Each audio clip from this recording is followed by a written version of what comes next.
রুহুল আমিন সিরাজি, উনিও মনে হয় একজন হুজুর আসছেন। আমি বেসিক্যালি তার কথা শোনার জন্যই তাকে সংযুক্ত করলাম। হ্যাঁ, রুহুল আমিন সিরাজি বলেন, কি বলবেন? মানে আমি আসলে কথা বলতে চাই, কিন্তু যদি ইন্টারাপ্ট হয় তাহলে সম্ভবত আমি না, ইন্টারাপ্ট হবে না, আপনি বলেন, ইন্টারাপ্ট হবে না। হ্যাঁ, আমাকে গুনে 5 মিনিট যদি একটু সময় দিতেন, আমি এই বিষয়টা একটু আচ্ছা, ঠিক আছে, বলতাম। 5 মিনিট। আচ্ছা, 5 মিনিট। আচ্ছা, সর্বপ্রথম আমাদের এখানে মিস্টার আসিফ প্রথমে বললেন যে শান্তি কাকে বলে। আমি একটু প্লিজ শান্তির সংজ্ঞাটা যে শান্তি কাকে, একটু আমাকে সময় দিবেন 1 সেকেন্ড। শান্তির আপনি সংজ্ঞা 5 হচ্ছে, মিনিট 5 মিনিট সময় দেওয়া আচ্ছা আচ্ছা, হয়েছে, আপনাকে কেউ ইন্টারাপ্ট হ্যাঁ হ্যাঁ করবে হ্যাঁ, না, আমি আপনি বলে বলতেছি। যান।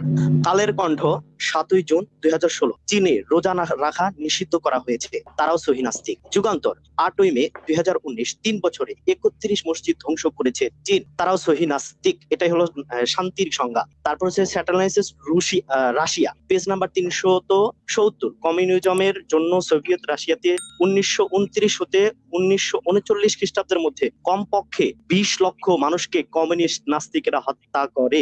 এটা হচ্ছে শান্তির সংজ্ঞা, এটাই হচ্ছে যুদ্ধের নীতি, এবং এটাই হচ্ছে উন্নত মানের চিন্তাধারা। তারপর হচ্ছে হার্ভার্ড ইউনিভার্সিটি প্রেস থেকে প্রকাশিত আলোচিত গ্রন্থ দ্য ব্ল্যাক অফ কমিউনিজম থেকে জানা যায়, নাস্তিকতা সমাজতন্ত্র ভিত্তিক সরকার কেবল 20 শতকে 100 মিলিয়নের বেশি মানুষ হত্যা করেছে। এটা হচ্ছে শান্তির সংজ্ঞা। একটু আমি শান্তির সংজ্ঞাটা শেষ করলাম। এবার আমি বলবো যে আমাদের এখানে নাস্তিক মাসুদ সাহেব, আমি জানি না উনি সংশয়বাদী কিনা বা নাস্তিক কিনা, বিষয়টা পরিষ্কার হওয়া উচিত। 1 নম্বর বিষয় হচ্ছে যে তিনি বলছেন যে মুসলিম রাষ্ট্রে অমুসলিমদেরকে যেভাবে, মানে একজন একজন মুসলিম রাষ্ট্রে যদি অমুসলিম থাকে তাকে কিতাল করা হয়, তাহলে তার পরিবর্তে কোনো মুসলিমকে হত্যা করা হবে। এটা সম্পূর্ণ মিথ্যা একটা দাবি এবং ভুল। কারণ আমি দরসে তিরমিজি 5ম নাম্বার খণ্ড 135-55 নাম্বার পেজের মধ্যে যদি যান, সেখানে সুস্পষ্ট ভাবে চিফ জাস্টিস আল্লামা তাকি উসমানী এবং আল্লামা আনোয়ার শাহ উলিউল্লাহ মুহাদ্দিস দেহলভী রহমতুল্লাহ আলাইহি সহ সমস্ত ফকিহদের ঐক্যমত সিদ্ধান্ত সুস্পষ্ট প্রমাণিত যে কোন মুসলিম যদি মুসলিম রাষ্ট্রে কোন অমুসলিম যদি থাকে এবং তারা যদি জিম্মি হয়, অর্থাৎ জিম্মি স্তর, আর এখানে মুসলিম রাষ্ট্রে অমুসলিমকে থাকতে হলে অবশ্যই জিম্মিতেই থাকতে হবে। জিম্মি মানে হচ্ছে আমাদের আয়ত্তাধীন থাকবে এবং তাদেরকে নিরাপত্তা দেওয়াটা সম্পূর্ণ সুনিশ্চিত করা। এখান থেকে সুস্পষ্ট প্রমাণিত। আর যে আয়াতটা উনি তেলাওয়াত করেছেন, সেই আয়াতের জবাব হচ্ছে যে মূলত এখানে কোন মুসলিমের বিপরীতে যদি কোনো কাফের সাক্ষী দেয়, হ্যাঁ, এই সাক্ষীটা হচ্ছে গ্রহণযোগ্য হবে না, কারণ এখানে অমুসলিমরা সবসময় চাইবে মুসলিমদেরকে হত্যা করতে। এছাড়াও জাস্টিস তাকি উসমানী তার দরসে তিরমিজির মধ্যে আরো একটি জবাব দিয়েছেন এই আয়াতের। আমি একটু পড়ে শোনাই, আমি একটু দেখে পড়ে শোনাই, তাহলে সুবিধা হবে। একটু পড়ে শোনাই। হ্যাঁ, এখানে আরেকটি জবাব হচ্ছে, হ্যাঁ, এখানে ইন্নান নাফসা বিন নাফসি, এই আয়াতে মুসলমান কিংবা কাফের কোনো শর্ত নেই, তিনি পরিষ্কারভাবে উল্লেখ করছেন। দ্বিতীয়ত, নবী করিম সাল্লাল্লাহু আলাইহি ওয়াসাল্লাম জিম্মিদেরকে কতল করার ব্যাপারে কঠোর সতর্কবাণী উচ্চারণ করেছেন, এমনকি বলেছেন যে ব্যক্তি জিম্মিকে কতল করবে সে জান্নাতের খুশবুও লাভ করবে না, অথচ জিম্মিরা কাফের। সুতরাং এখানে সুস্পষ্ট প্রমাণিত যে যেই সমস্ত কাফেররা মূলত হচ্ছে গিয়ে যে তারা যে সমস্ত কাফেররা মানে হত্যা করবে, ইন্না নাফসা বিন নাফসি, এই হাদিস থেকে সুস্পষ্ট প্রমাণিত এক নফসের বদলে আরেক নফসকে হত্যা করতে হবে। এখানে কোনো খাস খাস করা হয়নি। 1 মিনিট আছে কিন্তু রুহুল সিরাজি। এবার হেদায় কিতাব থেকে তিনি যে রেফারেন্সটি দিয়েছেন, এটা হচ্ছে ইসলাম মনে করে পৃথিবীতে একমাত্র শান্তির ধর্ম ইসলাম। সুতরাং কোন ব্যক্তি যদি কোন রাষ্ট্রে যদি ইসলাম কায়েম না থাকে, সেখানে রাষ্ট্রের ব্যাপারে এই হুকুম দেওয়া হয়েছে, কোন ব্যক্তিত্বের ব্যাপারে এই হুকুম দেওয়া হয়নি। সুতরাং হেদায়েতের কিতাবের ওই রেফারেন্সটা সম্পূর্ণ ওনার উপস্থাপনাটা ভুল ছিল এবং মিথ্যা দাবি ছিল। দ্বিতীয় নম্বর বিষয় হচ্ছে যে হেদায়েত কিতাব থেকে তিনি যে রেফারেন্সটা দিয়েছেন, এটা ইসলাম মনে করে যে ইসলাম হলো একমাত্র শান্তির ধর্ম, এবং এই ধর্মটাকে রাষ্ট্রীয়ভাবে প্রতিষ্ঠিত করার জন্য কোন ব্যক্তিত্বভাবে জোর জবরদস্তি করা ইসলামে একটা রেফারেন্সও তিনি দেখতে পারবেন না। আচ্ছা, ঠিক আছে, রুহুল আমিন সিরাজি, এখন মুফতি মাসুদ উত্তর দিবেন নাকি না আসিফ মহিউদ্দিনকে? আমি একটু উত্তর দিতে চাই। আমি মুফতি ঠিক মাসুদ আছে, ভাই ঠিক যদি আছে। আগে দিতে চান তাহলে দেন, আমি উত্তর দিতে চাই আর কি। আচ্ছা, দেন, আপনি দেন। আচ্ছা, এই যে রুহুল আমিন সিরাজি সাহেব যে কথাটা বললেন যে মানে চীনে এটা হয়েছে, অমুক দেশে সেটা হয়েছে, অমুক দেশে সেটা হয়েছে, ধর্মের কি হয়েছে, ঘটনাটা কি, যে ধর্মের ভিত্তিতে মুসলমানদের উপর নির্যাতন হয়েছে, কোনো না কোনো ধরনের নির্যাতন হয়েছে, কিন্তু ধর্মের ভিত্তিতে অন্য ধর্মের মানুষের উপরেও নির্যাতন হয়। যেমন ধরেন যে জার্মানিতে ধর্মের ভিত্তিতে ইহুদিদের উপর নির্যাতন হয়েছিল, সেটাও অন্যায়। হ্যাঁ, ধর্মের ভিত্তিতে যে কোনো মানুষের উপর নির্যাতন হওয়াটাই অন্যায়। আমরা কিন্তু এই বিষয়ে একমত সবাই যে ধর্মের ভিত্তিতে যে কোনো মানুষের উপরে, যে কোনো মানুষকে ধর্ম দিয়ে বিবেচনা করা, তোমার ধর্ম কি, ও তুমি এই দেশের একজন মানে অধিবাসী, তোমার ধর্ম কি? আচ্ছা, তোমার ধর্ম এইটা হলে তোমার স্ট্যাটাস হচ্ছে এইটা, তোমার সুযোগ সুবিধা হচ্ছে এইটা, এর থেকে বেশি সুযোগ সুবিধা তুমি পাবা না। তাহলে আমরা দেখতে পাচ্ছি যে ধর্মের ভিত্তিতে মানুষকে বিবেচনা করা, মানুষের স্ট্যাটাস নির্ধারণ করা, এই জিনিসটাই হচ্ছে একটা অন্যায় কাজ। এটা হোক মুসলমানদের উপরে, হোক ইহুদিদের উপরে, হোক হিন্দুদের উপরে, হোক পত্তলিকদের উপরে, হোক হচ্ছে কি খ্রিস্টানদের উপরে, যার উপরেই হোক না কেন, এই জিনিসটা, এই কাজটা হচ্ছে অত্যন্ত অন্যায় কাজ। এটা যদি রোহিঙ্গাদের উপর হয়, মিয়ানমারে যদি মুসলমান হিসেবে যদি তাদেরকে ট্রিট করা হয় এবং তাদেরকে যদি মুসলমান হওয়ার কারণে যদি তাদের উপর অন্যায় নির্যাতন হয়, তাদের স্ট্যাটাস নির্ধারণ করা হয়, তাদেরকে বলা হয় যে তোমরা যেহেতু মুসলমান সেহেতু তোমাদের বেঁচে থাকার অধিকার কম, এই ধরনের, বা তোমাদেরকে একটা স্পেশাল ট্যাক্স দিতে হবে, যে জিনিসটা হচ্ছে ধর্মের ভিত্তিতে মানুষের অধিকার নির্ণয়, মানুষের মানবিক মর্যাদা নির্ণয়, এই জিনিসটারই আমরা বিরোধিতা করি। যে ধর্মের ভিত্তিতে বা গায়ের চামড়ার ভিত্তিতে, যেমন মার্কিন যুক্তরাষ্ট্রে গায়ের চামড়ার উপর ভিত্তি করে অনেক ধরনের বৈষম্যমূলক আইন আছে, বৈষম্যমূলক আচরণ আছে, এটাও অন্যায়। বা অনেক দেশে আছে নারী পুরুষ হলে বা হিজড়া হলে তাদের উপর বৈষম্যমূলক আইন আছে, এটাও হচ্ছে অন্যায়। তো এই বিষয়ে আমরা নিশ্চিত যে ধর্মের ভিত্তিতে বা বর্ণের ভিত্তিতে বা গোত্রের ভিত্তিতে বা নারী পুরুষ হিজড়া এদের ভিত্তিতে যদি কোনো ধরনের বৈষম্যমূলক আইন তৈরি করা হয়, সেই জিনিসটাই অন্যায়। কিন্তু ইসলামী রাষ্ট্রে কিন্তু এই জিনিসটা ন্যায়। ইসলামী রাষ্ট্রে কিন্তু শুধুমাত্র মুসলিম না হলেই কিন্তু সে থার্ড ক্যাটাগরির সিটিজেন। আমি যে সহিহ বুখারীর হাদিসটা দিচ্ছি, এটা হচ্ছে তাওহীদ পাবলিকেশন থেকে 6915 নম্বর হাদিস। এই হাদিসের হচ্ছে রক্তপণ, পাবলিশার হচ্ছে তাওহীদ পাবলিকেশন। এখানে বলা হচ্ছে কাফেরের বদলে মুসলিমকে হত্যা করা যাবে না। আবু জুহাইফা রহমাতুল্লাহি হতে বর্ণিত, তিনি বলেন, আমি আলীকে জিজ্ঞেস করলাম, আমাদের কাছে এমন কিছু আছে কি যা কোরআনে নেই? তিনি বলেন, দিয়াতের বিধান, বন্দি মুক্তির বিধান এবং এ বিধান যে কাফেরের বদলে কোনো মুসলিমকে হত্যা করা যাবে না। এটা আছে আধুনিক প্রকাশনী 6435 নম্বর, ইসলামিক ফাউন্ডেশনে আছে 6447 নম্বর। হাদিসের মান একদম সহিহ, এটা মানে তাহকিককৃত সহিহ হাদিস। এটা আছে, আবারও আছে সুনানে ইবনে মাজাতেও আছে 2658 নম্বর হাদিস। এখানেও বলা হচ্ছে কাফের ব্যক্তিকে হত্যার দায়ে মুসলিম ব্যক্তিকে হত্যা করা যাবে না। এখানেও বলা হচ্ছে, আমি আলী ইবনে আবু তালিবকে বললাম, আপনাদের নিকট এমন কোন জ্ঞান আছে যা অন্যদের অজ্ঞাত? তিনি বললেন, না, আল্লাহর শপথ, লোকেদের নিকট যে জ্ঞান আছে তা ব্যতীত বিশেষ কোনো জ্ঞান আমাদের নিকট নাই। তবে আল্লাহ যদি কাউকে কোরআন বুঝবার জ্ঞান দান করেন এবং সহিফার মাধ্যমে রাসূলুল্লাহ সাল্লাল্লাহু আলাইহি সাল্লাম থেকে দিয়াত ইত্যাদি প্রসঙ্গে যা আছে তাহলে স্বতন্ত্র কথা। এই সহিফার মধ্যে আরো আছে, কোন কাফেরকে হত্যার অপরাধে কোন মুসলিমকে হত্যা করা যাবে না। হ্যাঁ, এটা ঠিক যে জিম্মি যারা, একটা মানে মুসলিম রাষ্ট্রে যারা জিম্মি, তাদেরকে নিরাপত্তা, তাদেরকে সেই জিজিয়ার করের মাধ্যমে নিরাপত্তা দেয় মুসলিম রাষ্ট্র। কিন্তু এটা হচ্ছে তারা জিম্মি হিসেবে, তারা হচ্ছে গিয়ে মানে বন্দি বা জিম্মি এই হিসেবে তারা এই সুবিধাটা পায়। কিন্তু যদি খুন করে ফেলে তাহলে কিন্তু মুসলমানের কোনো শাস্তি নাই। এইটা সহিহ হাদিসের বর্ণনা। এই সহিহ হাদিসকে কেউ অস্বীকার করলে তার ঈমান থাকবে বলে আমার মনে হয় না। এখানে আরো অনেকে আছেন যারা বলতে পারবেন যে সহিহ, এটা দুইটাই সহিহ হাদিস এবং আরো সময়টা একটু নির্ধারণ হয়েছে। আপনি ইন্টারাপ্ট করলেন, আপনার মধ্যে আমি সময়ের কথা বলতেছিলাম। না, সেটা আমি দেখবো। আমরা এটা তোমার আগে আচ্ছা বলেন। আচ্ছা, উনি মানে হুট করে ঢুকে পড়লেন। তো যে চীন দেশের কথা যেটা বললো, যে এখন যদি প্যালেস্টাইন এবং ইসরায়েলে যদি এরকম আইন হয় যে প্যালেস্টাইনি কোনো কেউ মরলে এক ধরনের আইন হবে এবং ইসরায়েলি মরলে ভিন্ন ধরনের আইন হবে, বা মিয়ানমারে যদি এই ধরনের আইন হয়, সেটা তো আমরা সবাই বলি, যারা আমরা মানবিক মানুষ আছি, আমরা সবাই বলি যে এইভাবে ধর্মের ভিত্তিতে কেন মানে জীবনের মূল্য নির্ধারিত হবে। কিন্তু ইসলামী রাষ্ট্রে তো সেই জিনিসটাই হচ্ছে এবং আমরা তো সেটারই বিরোধিতা করছি। আছে মুফতি মাসুদ, আপনি কি কিছু বলতে চাচ্ছেন নাকি? মুফতি মাসুদ আছেন? সম্মত উনি নাই। আচ্ছা, ঠিক আছে, এবার আপনি বলেন। ওই এখানে তিনি যে কয়েকটি হাদিস দিয়েছিলেন, শোনেন, আমরা ভদ্রলোক, সিভিল সোসাইটির লোক। দেখুন, আপনাদের কোন জায়গায় যদি এই কথা বলতেন না, কিন্তু আমরা দেখুন যে আপনি যাই বলেন না কিন্তু কোনো সমস্যা নেই, আপনি কিন্তু অ্যালাউ করা হচ্ছে, আপনি খেয়াল করছেন আপনার কথা মধ্যে কিন্তু কেউ ইন্টারাপ্ট করে। হ্যাঁ, এখন আমি বলছি। আচ্ছা, উনি যে হাদিসটি থেকে দলিল দিয়েছেন, আমি একটু আমাকে সময় দেওয়া হয়েছে, উনি যে হাদিসটি থেকে দলিল দিয়েছেন সুস্পষ্টভাবে সেই হাদিস থেকে আমি দলিল পেশ করেছি। সেই হাদিসটি আমি পেশ করে এরপর সেই হাদিস সম্পর্কে ফকিহদের বিশেষজ্ঞ ফকিহ, বিশেষ করে বর্তমান সময়ের অত্যন্ত বিশ্ববিখ্যাত হাদিস বিশারদ চিফ জাস্টিস আল্লামা তাকি উসমানী দরসি তিরমিজি ৫ম খণ্ড ৩35 নম্বর পেজের মধ্যে এই হাদিসটি এনে সুস্পষ্টভাবে ব্যাখ্যা করিয়েছেন। এই হাদিস থেকে তিনি 3টি জবাব ব্যাখ্যা করেছেন। এক নম্বর হচ্ছে তৃতীয় ব্যাখ্যা, শাহ সাহেব রহমাতুল্লাহ উল্লেখ করেছেন, সেটি হলো এই বাক্যটি দ্বারা উদ্দেশ্য হলো, যেমন হাদিস শরীফে এসেছে, আলা ইন্না দিমা আল জাহিলিয়াতি মাওজুআতুন, অর্থাৎ বর্বর যুগের খুন এখন মাফ করে দেওয়া হয়েছে। যদি জাহেলি যুগে কাউকে কেউ কতল করে থাকে তাহলে এর বদলে মুসলমান হওয়ার পর কতল করা যাবে না, কারণ জাহেলি যুগের সময় ইসলাম ছিল না, তখন ছিল কুফরি শক্তির। সুতরাং এর থেকে সুস্পষ্ট প্রমাণিত কুফুর থেকে কেউ যদি চলে আসে তখন ইসলাম তাকে সম্পূর্ণ ক্ষমা করে দেয়। এটার দ্বারা এটা উদ্দেশ্য। কারণ হচ্ছে কি, যে মানুষ যখন তওবা করবে, ইসলামের একটা মহান নীতি, মানুষ যখন তওবা করবে তখন তার পিছনে গুনাহটা মাফ করে দেওয়া হয়। এখান থেকে তিনি আরেকটি দলিল পেশ করেছেন, যেটা আমি ইতিপূর্বেই সেই হাদিস তিনি বুখারীর যে রিওয়ায়াতটির বর্ণনা করেছেন যে কাফের বদলে মুসলিমকে হত্যা করা যাবে না, এটা সম্পূর্ণ তিনি দলিল খণ্ডন করেছেন।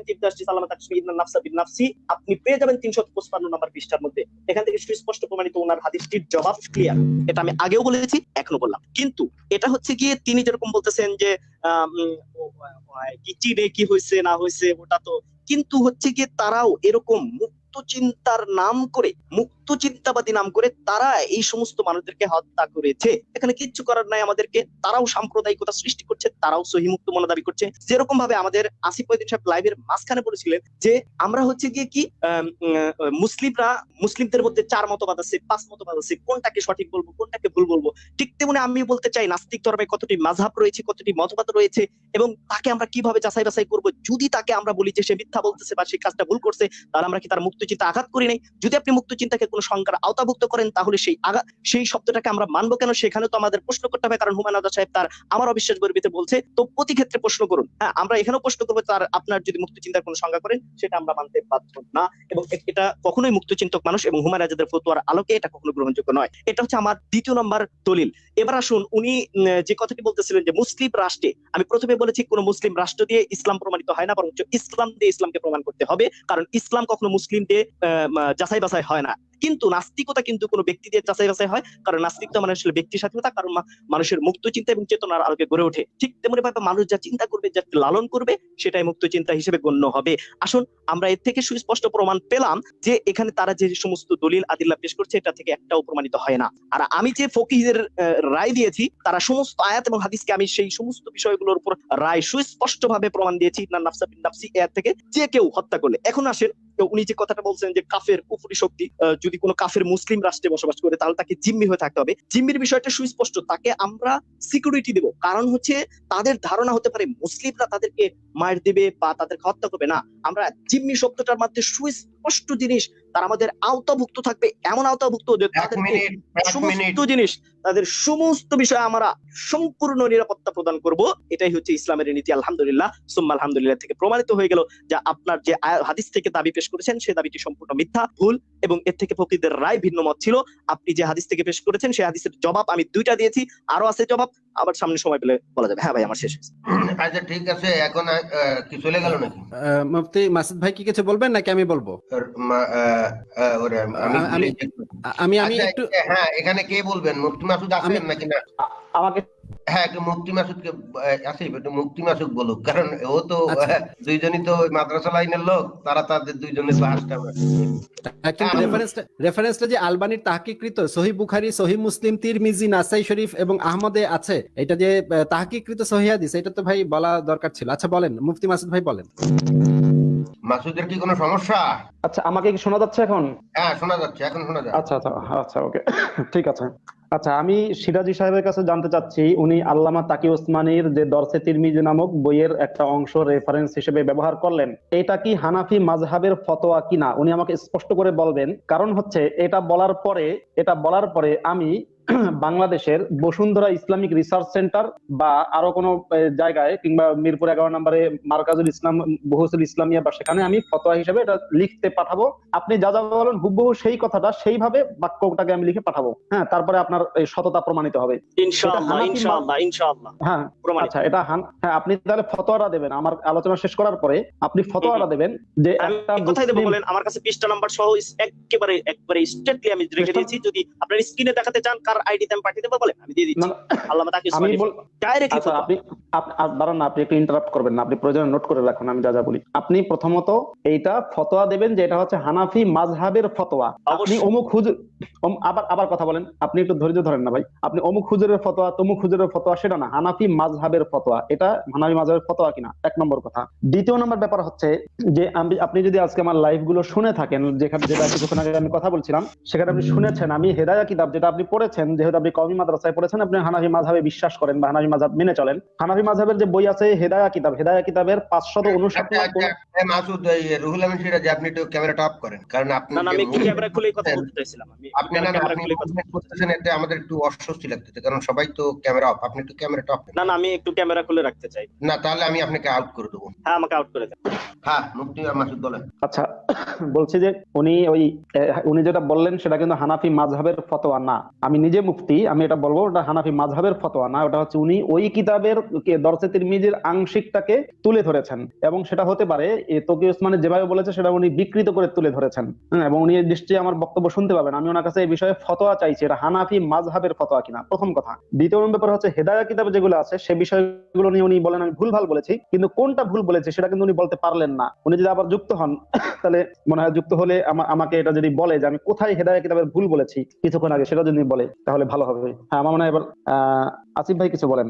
আরেকটা যে কথাটা আমি বলতে চাচ্ছিলাম, যে উনি তো মানে আপনারা নিশ্চয়ই দেখতে পেলেন যে উনি মানে কি রকম আচার আচরণ করছিলেন, ভিডিওতে কি রকম আচার আচরণ করছিলেন। এখানে আমরা যারা মানে কথা বলছি তারা খুবই ভদ্র এবং সভ্য উপায়ে কথা বলছি। আমাদের যে আগের অতিথি ছিলেন জুয়েল রানা ভাই, উনিও একজন মুমিন ভাই, উনিও খুবই ভদ্রভাবে মানে সভ্যভাবে আচার আচরণ করছিলেন এবং কথা বলছিলেন। কিন্তু আপনারা দেখেছেন যে আপনারা যারা ভিডিওটা দেখেছেন, ভিডিওটাতে দেখতে পাবেন যে উনি কি রকমের আচার আচরণ করছিলেন। ওনার আচার আচরণের মধ্যেই একটা মানে এটা অবশ্যই স্বাভাবিক যে ওনার বয়সটা কম, উনি হয়তো মাদ্রাসা থেকে সদ্য পাশ করেছেন এবং ওনার ভিতরে এই যে হরমোনাল যে ব্যাপারগুলো সেগুলো একটু বেশি বেশি, এবং ইসলামকে মানে ইসলামী জিহাদ ওনার করতে হবে এই মানে যে উচ্ছ্বাস, এই যে আবেগ, সেটা ওনার ভিতরে অনেক বেশি। এই কারণে উনি হয়তো নিজের মানে তাল সামলাতে পারেন না, এটা খুব স্বাভাবিক, আমরা বুঝতে পারি। কিন্তু তারপরেও একটা সভ্য জায়গায় যখন এসে কথা বলতে হবে তখন একটু সভ্যতা ভদ্রতা বজায় রাখা উচিত, এটা প্রত্যেকের করা উচিত, এটা আমি বলতে চাচ্ছিলাম। আরেকটা যে জিনিসটা বলতে চাচ্ছি যে আমি যে হাদিসের কথা বলেছি সেগুলো তাহকিকৃত সহিহ হাদিস, এটাকে কারা মানে কেউ যদি বলে এই হাদিস মিথ্যা, এই হাদিস ভুল, তাহলে কি তাহলে আসলে হাসাহাসি করা ছাড়া আর কিছু করার নাই। তাহলে এই যে মানে সহিহ হাদিসকে মানে কিভাবে আপনি মানে মানে বাতিল করবেন, সেটা তো কোরআনের আয়াত ছাড়া তো আপনি বাতিল করতে পারবেন না সহিহ হাদিসকে। আরেকটা যে কথাটা উনি বললেন যে নাস্তিকতা ধর্ম, নাস্তিক ধর্মের তমুক তমুক তমুক তমুক, এগুলা কি জানি বললেন।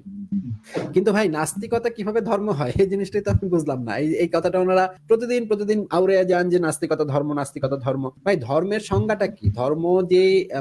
ধর্ম যে বাংলা শব্দটা আছে, এটার ইংরেজি হয় দুই ধরনের, একটা হচ্ছে রিলিজিয়ন আর একটা হচ্ছে প্রপার্টিজ। হ্যাঁ, আমরা যদি সেই রিলিজিয়ন অর্থটাকে ধরি, রিলিজিয়নের ভিতরে থাকে হচ্ছে গিয়ে মনে করেন ইসলাম ধর্ম, খ্রিস্টান ধর্ম ইত্যাদি। আর প্রপার্টিজ হচ্ছে যেমন ধরেন লোহার একটা ধর্ম থাকে, মানে বৈশিষ্ট্য থাকে, তারপরে মানে পানির একটা বৈশিষ্ট্য থাকে বা ধর্ম থাকে। আমরা সাধারণভাবে যে কথাটা বলি যে ধর্ম আছে, পানির একটা ধর্ম আছে, পানির ধর্ম হচ্ছে নিচের দিকে প্রবাহিত হওয়া, লোহার ধর্ম হচ্ছে এইটা, চুম্বকের ধর্ম হচ্ছে সেইটা। এইভাবে সাধারণভাবে কথা বলার সময় আমরা ব্যবহার করি, কিন্তু সেটা কিন্তু এমন না যে আজকে লোহাটা মানে লোহার মতো ধর্ম করছিল, কালকে তার মনে হইলো যে না, আজকে থেকে আমি আর লোহা না, আজকে থেকে আমি পানির ধর্ম পালন করব, তো কালকে থেকে লোহাটা পানির ধর্ম পালন করা শুরু করলো। এরকম কিন্তু সম্ভব না ভাই। তার মানে হচ্ছে এটা হচ্ছে একটা জিনিস হচ্ছে বৈশিষ্ট্য আর একটা হচ্ছে ধর্ম।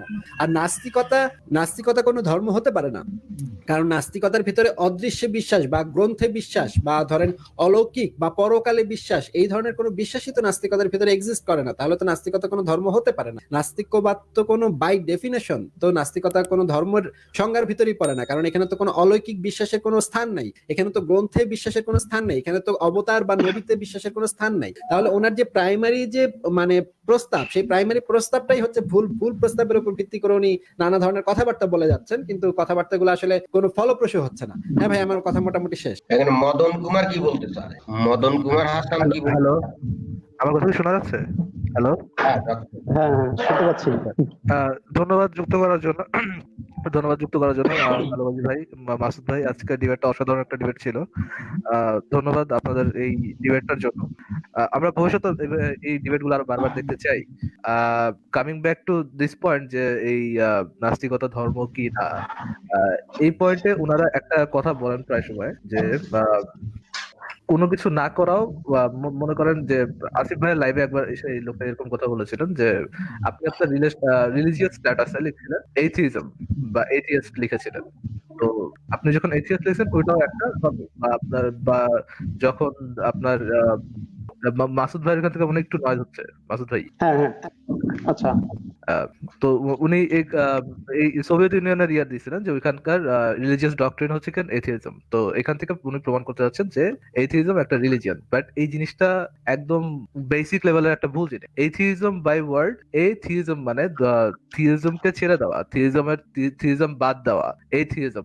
ধরেন আপনার ফেসবুকের উদাহরণ যেহেতু তিনি দিয়েছিলেন, ফেসবুকের উদাহরণটা আমি দিচ্ছি। ধরেন ফেসবুকে আপনার রিলেশনশিপ স্ট্যাটাস দেওয়া থাকলো যে single, in a relationship with someone, married, divorce or separated, এরকম অনেকগুলো অপশন দেওয়া থাকে। এখন রিলেশনশিপ স্ট্যাটাস আপনার সিঙ্গেলও হতে পারে, ম্যারিডও হতে পারে, আবার সেপারেটও হতে পারে, ডিভোর্স হতে পারে। সো এক্ষেত্রে কি আপনি বলবেন সিঙ্গেল থাকা আর ইন এ রিলেশনশিপে থাকা বা ম্যারিড থাকা সেম জিনিস? এটা সিঙ্গেল থাকা হচ্ছে আপনার রিলেশনশিপ স্ট্যাটাস, আপনি কারোর সাথে নাই, কারোর সাথে না থাকা আর কারোর সাথে থাকা তো সেম জিনিস হয় না। সো রিলিজিয়নে যদি থিইজম আসে, রিলিজিয়নে যদি আপনি মুসলিম হন, আপনি কোন একটা রিলিজিয়নে আছেন, মুসলিম হন, খ্রিস্টান হন বা ইহুদি হন, এইটা আর এথিইজম তো এই খাতে সেম জিনিস হয় না। যেমন ম্যারিড আর আনম্যারিড সেম জিনিস হয় না, তেমনি রিলেশনশিপ মানে কোন একটা ধর্মে থাকা আর ধর্মে না থাকা সেম জিনিস হয় না।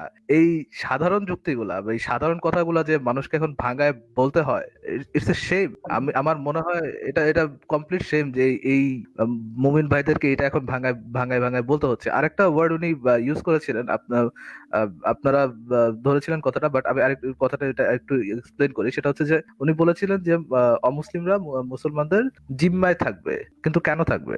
অমুসলিমরা মুসলমানরা জিম্মায় থাকবে, তাদের প্রোটেকশন আমরা দিব, এই ধরনের কথা কেন আসছে? একটা রাষ্ট্র কেন বলবে যে তোমরা আমাদের প্রোটেকশনে থাকবে? আমাদের প্রোটেকশনে থাকবে এই ধরনের কথা কারা বলে? এই ধরনের কথা বলে চেঁচড়া লোকজন, যারা হচ্ছে সমাজে দুর্নীতি করে বেড়ায়, চাঁদাবাজি করে বেড়ায়, রাহাজানি করে বেড়ায়, তারা এই কথা বলে যে তোমরা আমার জিম্মায়, আমাকে ট্যাক্স দিবা, আমি তোমাকে একটা প্রোটেকশন দিব। কিন্তু রাষ্ট্রে তো এটার হওয়ার কথা না। রাষ্ট্রে তো সবাইকে সমান দেখার কথা। আমাকে কেন প্রোটেকশন দিতে হবে? কেন আমি তার সমানে থাকতে পারবো না? এই যে কথাগুলো তারা ইউজ করে, এগুলা যে একটা খুব ছোট লোকি টাইপের কথাবার্তা, এগুলা কথা তারা মানে নর্মাল সেন্সে কেন বুঝতে পারে না? ইটস এ সেম যে মানুষকে এটা মানে চোখে আঙুলে ধরা দিতে হয় যে তুমি আমার জিম্মায় থাকবে। এখন যদি মানে সেম জিনিস, একদম পার্টিকুলার সেম জিনিস যদি ধরো চাইনিজ লোকজন বলো তোমরা তোমরা আমরা জিম্মায় আছো, তোমরা এই করতে পারবো না, সেই করতে পারবো না, এই ধর্ম এইভাবে পালন করতে পারবে না, আমাদের যেহেতু জিম্মায় আছো, আমরা যেভাবে বলবো সেভাবে থাকতে হবে, এক্সট্রা ট্যাক্স দিয়ে থাকবা, তোমাদেরকে আমরা সেকেন্ড ক্লাস সিটিজেন মানবো, বড় বড় কোনো মসজিদ বানাতে পারবো না। এটা অমানবিক যখন হবে, তারা কেন বুঝতে পারে না যে এটা আমাদের উপর অমানবিক হলে the same things go for another person, তার ক্ষেত্রেও সেটা অমানবিক হবে। এই পার্টিকুলার জিনিস যে মানুষকে আঙুলটা দেখাইতে হয় এই সময় এসে, আসিফ ভাই কি বলেন এটা? মানে মাসুদ ভাই এগুলো কি বলেন আপনারা? মানে কেন দেখাইতে হচ্ছে এগুলা? মানে উইথ প্রাইড বলতেছে হ্যাঁ আমাদের জিম্মায় থাকবা, আমরা তোমাদের প্রোটেকশন দিব। আরে প্রোটেকশন দেওয়ার মতো কে তুমি? কেন প্রোটেকশন নিতে হবে তোমার কাছে? আবার আমরা কেন সমান সিটিজেন হতে পারবো না? থ্যাংক ইউ ভাই সুযোগ দেওয়ার জন্য। শুনতে পাচ্ছেন? কিছু বক্তব্য আছে নাকি? হ্যাঁ বলছি, আমাদের মদন হাসান ভাই খুব সুন্দর বলেছেন, খুব দারুণ পয়েন্ট। এবং সাথে আমি একটু যোগ করব যে এই যে মুসলিমরা, অর্থাৎ ওই যে একটু আগে যিনি যুক্ত হলেন আমার সাথে, উনি কিন্তু কওমি মাদ্রাসায় পড়া একজন হুজুর, রুহুল আমিন সিরাজি, যিনি আমাদের সাথে কথা বললেন। তো উনি যে আচরণটা করলেন বা উনি যে একটু মানে খুব মানে যে স্টাইলে কথা বললেন বা যেভাবে ভাব ধরলেন, এটা কিন্তু কওমি মাদ্রাসার শিক্ষা। অর্থাৎ এটা সেই ব্যক্তির দোষ, সেই ব্যক্তির সমস্যা, তার পরিবার খারাপ, তার পরিবার ভালো, ব্যাপারটা তা না। ব্যাপারটা হচ্ছে মাদ্রাসার শিক্ষা। আমি তো মাদ্রাসায় পড়েছি, আমাদেরকে এইভাবেই শেখানো হয় যে আমরা মুসলমানরা শ্রেষ্ঠ জাতি, আমরা মুসলমানরা গনিমতের মাল খাবো, আমরা মুসলমানরা কাফেরদেরকে দাস বানাবো। যেমন হেদায়া কিতাবে লেখা আছে, এখনো লেখা আছে যে মুসলিমরা যুদ্ধ হওয়ার পরে কাফেরদেরকে দাস বানিয়ে ফেলবে এবং তাদের গনিমতের মাল হিসেবে তাদেরকে ধর্ষণ করবে। এবং কাফেরদের সাথে তর্ক করার সময় যে কোনো মূল্যে জিততে হবে, যে কোনো মূল্যে কলা কৌশল করে বিভিন্ন রকম মানে কি বলে টেকনিক করে যে কোনো ভাবে সত্যটাকে চাপিয়ে রেখে ইসলামকে বিজয়ী করতে হবে। এটা হচ্ছে সিস্টেম, এটা তার শিক্ষার অংশ। এটা সেই ব্যক্তি দোষী না, দোষী হচ্ছে তার শিক্ষা। এই কুশিক্ষাটা মাদ্রাসায় শেখানো হয় এবং মাদ্রাসায় পড়ানো হয় যে তোমরা মুসলমানরা একসময় ইসলামী রাষ্ট্র কায়েম করবা এবং সেই ইসলামী রাষ্ট্রে অমুসলিমরা থাকবে তোমাদের তোমাদের অনুগামী বা কি বলে তোমাদের দ্বারা নিরাপত্তাকৃত। আমার ওই মদন হাসান ভাই যেটা বললেন যে আমরা কেন নিরাপত্তা দেবে তাকে রাষ্ট্র।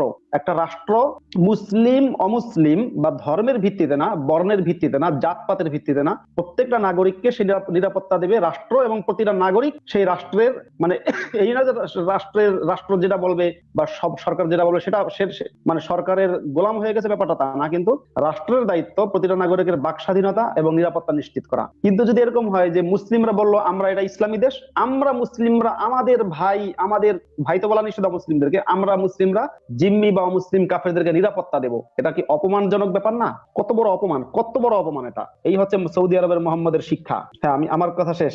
জাকির ভাই, আসিফ কিছু বলতে চায় নাকি? আমি আরেকটা কথা এখানে মানে পয়েন্ট আউট করতে চাই। উনি যে বললেন যে চীনে নাকি মুক্ত চিন্তা করে নাকি মুসলমানদেরকে হত্যা করা হচ্ছে, মানে মুসলমানদেরকে হত্যা করার পেছনে নাকি আসলে মুক্ত চিন্তাটা মানে দায়ী, নাস্তিকতা বা মুক্ত চিন্তাটা দায়ী। মানে এটা আরেকটা কি বলবো ভাই, মানে এটা তো আরেকটা এখন তো মানে যেহেতু আমরা ভদ্রভাবে আলোচনা করছি, কথাটা বলাও যাচ্ছে না, কিন্তু এটা যে কতখানি লেম একটা কথা, এটারও কোনো আইডিয়া এই যে এই কওমি মাদ্রাসা থেকে পাশ করা এই যে ছেলে পেলে এদের এই আইডিয়াটুকু নাই যে মুক্ত চিন্তা আসলে কাকে বলে, নাস্তিকতা আসলে কাকে বলে। এই জিনিসটুকু আইডিয়া পর্যন্ত না নিয়ে তারা এসে বলতেছে যে চীনে নাকি মুক্ত চিন্তা করে নাকি মুসলমানদেরকে হত্যা করতেছে, বা নাস্তিকতা কি মুসলমানদেরকে হত্যা করতেছে। একটা সেকেন্ডের জন্য থামাইতে পারি ভাই? হ্যাঁ হ্যাঁ বলেন। মুফতি ভাই একটু মাসুদ একটু সাইলেন্ট করে দেন, আপনার ওখান থেকে একটু ইকো হচ্ছে। আচ্ছা হ্যাঁ, আসিফ ভাই, আপনি যে পয়েন্টটা বলছেন পারফেক্টলি ইয়েটা বলতেছেন। আপনি যে দর্শকের উদ্দেশ্যে মুক্ত চিন্তা কি জিনিস আর বাক স্বাধীনতা কি জিনিস, মনে করেন যে উনি যে দাবিটা করলেন যে চীনে মুক্ত চিন্তার মাধ্যমে ওই নাস্তিক ধর্মের ধার্মিকরা তাদের মুসলিমদেরকে অত্যাচার করতেছে মুক্ত চিন্তার উপর বেস করে। মুক্ত চিন্তা যে অ্যাকচুয়ালি কি জিনিস আর বাক স্বাধীনতা, ধরেন ওনারা ওই সেন্সে বলে যে আপনি মুক্ত চিন্তা বা নাস্তিকতার কোনো ডেফিনেশন করতে পারবেন না। যদি মুক্ত চিন্তা বা নাস্তিকতার কোনো ডেফিনেশন আপনারা করতে যান তাহলে আপনি বাক স্বাধীনতায় হরণ করতেছেন, মানে স্টুপিডিটির লেভেল খুব খুব উপরে। এখানে একটু ভাই দর্শকদের জন্য মুক্ত চিন্তা ডেফিনেশন, বাক স্বাধীনতার ডেফিনেশনটা যদি বলে দিতেন তাহলে আই থিঙ্ক দর্শকরা বুঝতে পারতেন, বা যারা অ্যাকচুয়ালি জানতে চায় তারা জিনিসটা জানতে পারতেন। হ্যাঁ আচ্ছা, তাহলে এই ডেফিনেশনটা আজকে যেহেতু মানে বিশাল একটা দারুণ একটা লাইভ হচ্ছে, এখানে আমি মুক্ত চিন্তা এবং নাস্তিকতার ডেফিনেশনটা আমি বলে দিই, তারপরে আমি নিশ্চিত যে এরা মানে একই টানা পেঁচা যাবে, কিন্তু তারপরে আমি বলে দিই, সেটা ওনাদের বোঝার ইচ্ছা হলে বুঝবে, না বোঝার ইচ্ছা হলে তো নাই, আমার কোনো সমস্যা নাই। নাস্তিকতা মানে হচ্ছে যে ঈশ্বরের প্রমাণের অভাবে ঈশ্বর বা সৃষ্টিকর্তা বা অতি প্রাকৃতিক যে কোনো সত্তা, এই ধরনের যে কোনো বিশ্বাস, যে কোনো ধর্মগ্রন্থ যেটা ঈশ্বর থেকে প্রেরিত বলে দাবি করা হয়, বা যে কোনো নবী রাসূল বা অবতার, এই ধরনের যে অতি প্রাকৃত দাবিগুলা, এই সমস্ত দাবিগুলাকে বাতিল করে দেয়া, প্রমাণের অভাবে বাতিল করে দেয়াটাকে বলা হয় নাস্তিকতা, নাস্তিক্যবাদ। ঠিক আছে, এখন এইটার সাথে ভাই কে কার সাথে ঘুমাবে, কে কার সাথে বন্ধুত্ব করবে তার কোনো সম্পর্ক নাই। কে এই যে মুফতি মাসুদের সাথে আমি বন্ধুত্ব করব নাকি মদন কুমারের সাথে আমি কথা বলবো, এই বিষয়গুলা এটা নিয়ে ডিল করে না। যেমন ধরেন ফুটবল খেলার কিছু রুলস আছে, ফুটবল খেলা তো মানে বলছে না যে জাহাঙ্গীর ভাই কাকে বিয়ে করবে সেই বিষয়ে ফুটবল খেলার যে নিয়ম কানুন তার কোনো বক্তব্য নাই। জাহাঙ্গীর ভাই কাকে বিয়ে করবে, কার সাথে বন্ধুত্ব করবে, কার সাথে প্রেম করবে, এটা সম্পূর্ণ জাহাঙ্গীর ভাইয়ের ব্যক্তিগত ব্যাপার। এখানে ফুটবল খেলার নিয়ম কানুন এখানে আলোচ্য বিষয় না, দুইটা হচ্ছে দুই বিষয়। দুইটাকে যখন আপনি কম্পেয়ার করবেন তখন দুইটা একই লেভেলে এনে তারপর কম্পেয়ার করতে হবে। এখন ওনারা যে দাবিগুলা করেন যে নাস্তিক ধর্মের লোকেরা নাকি চীনে মুসলমান হত্যা করতেছে, ভাই মুসলমান হত্যা করুক বা ইহুদি হত্যা করুক বা না হত্যা করুক, তার সাথে তো নাস্তিকতার কোনো সম্পর্কই নাই। কারণ নাস্তিকতা তো হত্যা খুন এগুলা নিয়ে ডিলই করে না, বা নাস্তিকতা তো ফুটবল খেলা নিয়ে ডিলই করে না। ফুটবল মানুষ কিভাবে খেলবে সেটা নিয়ে নাস্তিকবাদের কোনো কথাই নেই, কোনো বক্তব্যই নাই। এটা তাদের ফুটবল খেলাটা নির্ধারণ করবে ফুটবল মাঠের লোকেরা, তারা যারা যারা এই বিষয়ে এক্সপার্ট, তারা যারা রেফারি, যারা খেলোয়াড়, যারা মানে টিমের মেম্বার, তারা নির্ধারণ করবে। কিন্তু নাস্তিকতা বা তো ফুটবল খেলা বা ক্রিকেট খেলা বা মানে চীনে মুসলমান মারবে নাকি ইহুদি মারবে সেটা নিয়ে তো নাস্তিকতাবাদের কোনো বক্তব্যই নাই। তো এইটা গেল নাস্তিকতা, নাস্তিক্যবাদ। আর মুক্ত চিন্তা যে জিনিসটা, সেই জিনিসটা হচ্ছে যে আপনি আপনার প্রিজুডিস কে বাদ দিয়ে রেখে আপনার যে পূর্ব সংস্কার বা পূর্ব ধ্যান ধারণা, যে আপনি যেটা প্রাপ্ত হয়েছেন হচ্ছে গিয়ে পূর্বপুরুষদের মাধ্যমে শতাব্দীর পর শতাব্দী ধরে বা প্রজন্মের পর প্রজন্ম ধরে আপনি একটা বিশ্বাস বা একটা প্রথা লালন পালন করতেছেন, যেটার পেছনে আসলে কোনো লজিক্যাল গ্রাউন্ড নাই, কিন্তু আপনি পালন করে যাচ্ছেন। যেমন ধরেন এমন হতে পারে যে মানে আপনি মানে একটা মানে চাকরির ইন্টারভিউ দিতে যাচ্ছেন, আপনার সামনে দিয়ে কালো একটা বিড়াল চলে গেল। এখন আপনার মা বলেছে যে এটা তো মানে অশুভ, এটা আপনি যদি এখন যদি আমি পরীক্ষা দিতে যাই তাহলে পরীক্ষাতে ফেল করবো, এটা বা আমি যদি ডিম খেয়ে যাই তাহলে পরীক্ষাতে আন্ডা পাবো। এই ধরনের যে কথাগুলো আমরা দাদি নানি বা মা খালারদের থেকে শুনে আসতেছি, এই জিনিসটাকে আমরা পুনরায় ভেরিফাই করব নতুন প্রাপ্ত তথ্য প্রমাণের উপর ভিত্তি করে, কোন প্রকার প্রিজুডিসকে বাদ দিয়ে, সমস্ত ধরনের প্রিজুডিসকে বাদ এক পাশে রেখে বা বাদ দিয়ে আমরা যুক্তি প্রমাণ তথ্য উপাত্তের উপর ভিত্তি করে সেটাকে আমরা জাস্টিফাই করব যে এই কথাটা, এই যে কালো বিড়াল যে সামনে দিয়ে গেলে আমি পরীক্ষা খারাপ করব, পরীক্ষা খারাপ ভালোর সাথে এই কালো বিড়ালটা রাস্তা কেটে যাওয়ার সাথে বা ডিম খাওয়ার সাথে শূন্য পাওয়ার সাথে কোনো সম্পর্ক আদৌ আছে কিনা, সেই জিনিসটা আমরা বিচার বিবেচনা করব, যাচাই করব। এই যাচাই করাটার নাম হচ্ছে ভাই মুক্ত চিন্তা, যে আপনি আপনার পূর্ব ধ্যান ধারণাকে, কোনো কিছুকে যেগুলা লজিক্যাল না সেগুলাকে আমরা সমস্ত কিছুকে বাদ দিয়ে আমরা সেই একটা কথাকে যাচাই করব। এখন এইটার সাথে তো ভাই চীনে কি মুসলমান মারতেছে না হিন্দু মারতেছে তার কোনো সম্পর্ক থাকতে পারে না, কারণ এটা তো মানে বাই ডেফিনেশন এটা বলতেছে যে কোনো প্রিজুডিস বাদ দিয়ে আমরা তথ্য প্রমাণের উপর ভিত্তি করে যুক্তি দিয়ে প্রমাণ দিয়ে যাচাই বাছাই করব। আচ্ছা, যাই হোক, আমার দীর্ঘমেয়াদে ম্যারাথন লাইভ, দীর্ঘমেয়াদে মানে ম্যারাথন লাইভ আমি চাইছিলাম না, আমি 2 ঘন্টার মধ্যে শেষ করতে চাইছিলাম, এটা এখন 3 ঘন্টা হয়ে 50 মিনিট অতিক্রম করে 43 সেকেন্ড। হ্যাঁ, 10 মিনিটের মধ্যে আপনারা আপনাদের সারাংশ বক্তব্য দিয়ে ফেলেন। আমার একটা প্রশ্ন ছিল মদন কুমার হাসানের কাছে, এম কে হাসান। শিওর। ভাই সভ্যতা কি? সভ্যতা কি? সভ্যতার ভাই ডেফিনেশন আপনার সময়ের সাথে সাথে চেঞ্জ হবে। সভ্যতার কোনো পার্মানেন্ট ডেফিনেশন নাই। যেমন নৈতিকতার কোনো পার্মানেন্ট ডেফিনেশন থাকে না। জি বলেন। সকল মত সকল পথ এর পাশাপাশি সহাবস্থানের নাম সভ্যতা হতে পারে না? আপনার কথাটা বেঁধে গেছে, আরেকবার বলেন।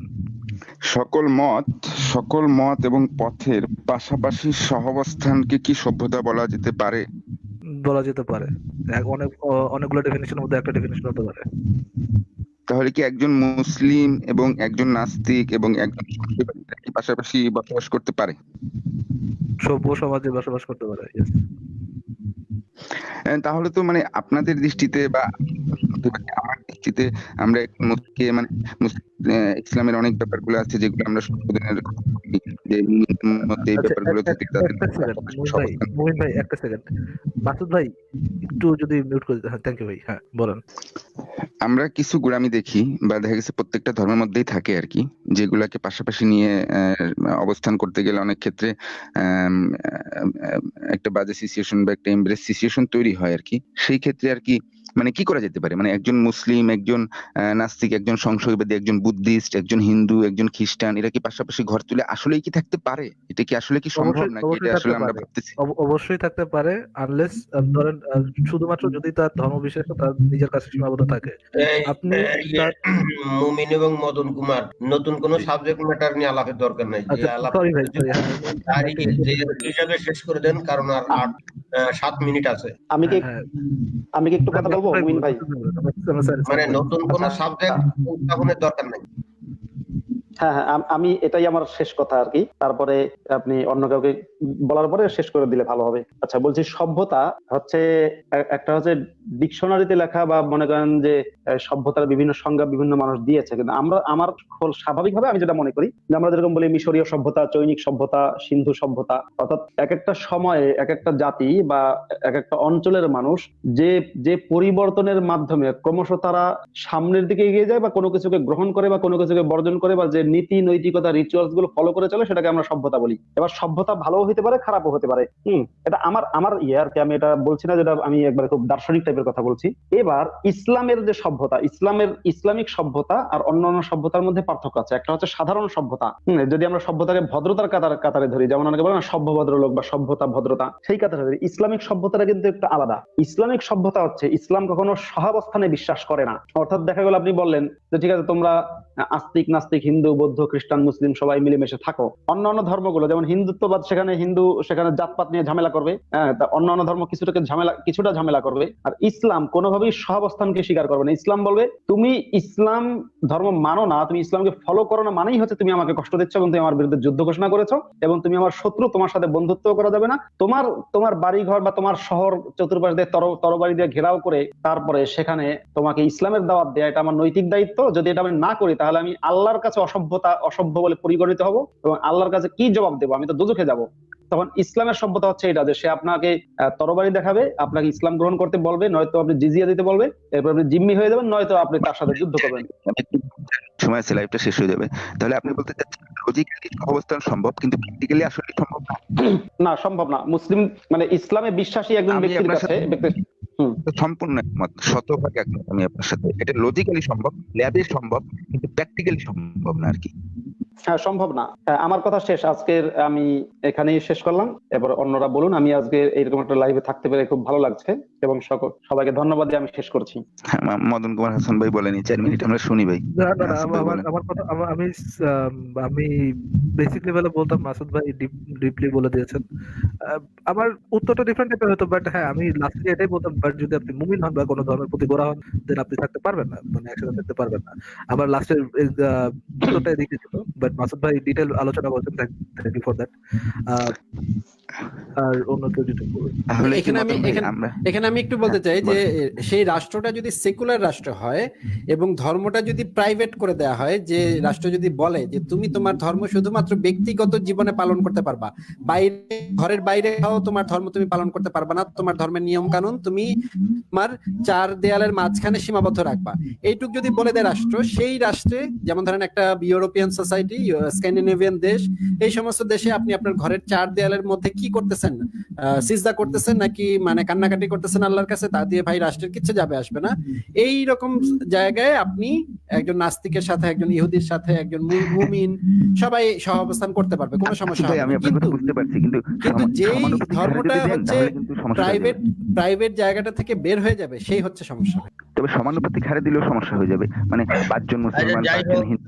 যাই হোক হয়েছে এখন প্রায় শেষের দিকে চলে আসছে।